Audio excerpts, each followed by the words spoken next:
નમસ્કાર દર્શક મિત્રો, આપનું હાર્દિક સ્વાગત છે બ્રેકિંગ ન્યૂઝમાં। આપ જોઈ રહ્યા છો ગુજરાત ન્યૂઝ 24। સમાચાર પ્રાપ્ત થઈ રહ્યા છે પાટણથી।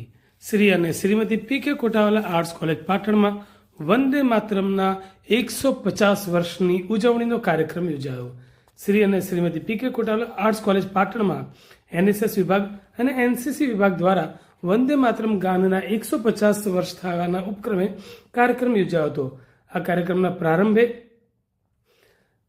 કાર્યકારી આચાર્ય ડોક્ટર રીટાબેન પારેખે તમામ સ્ટાફ મેમ્બર્સને નૂતન વર્ષના અભિનંદન આપ્યા હતા અને વંદે માતરમ ગાનના 150 વર્ષ વિશે વાત કરી હતી। તેઓએ જણાવ્યું હતું કે આ ગીતની રચના બંકિમચંદ્ર ચટ્ટોપાધ્યાય 7 નવેમ્બર 1875ના રોજ પૂરી કરી હતી, જેના કારણે 7 નવેમ્બર 2025ના રોજ તેને 150 વર્ષ પૂર્ણ થઈ રહ્યા છે।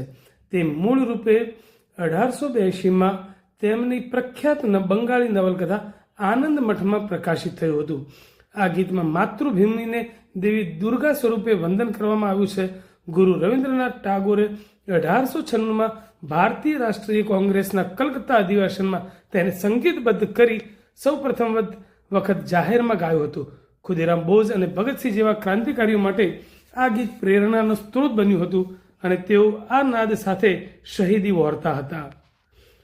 24 જાન્યુઆરી 1950ના રોજ બંધારણ સભાએ જનગણ મનને રાષ્ટ્રગાન અને વંદે માતરમને રાષ્ટ્રીય ગીત તરીકે સન્માન આપીને સ્વીકાર્યું હતું।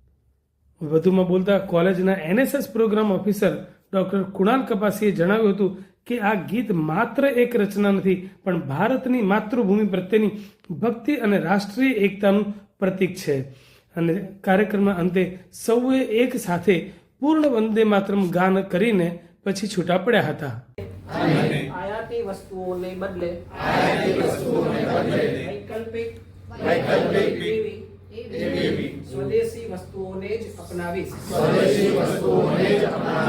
ઘર, કાર્યસ્થળ અને સમાજમાં ભારતીય વસ્તુઓને જ પ્રાધાન્ય આપીશ।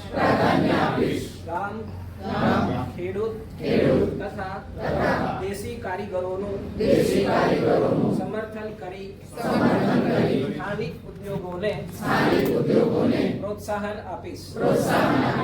યુવાનો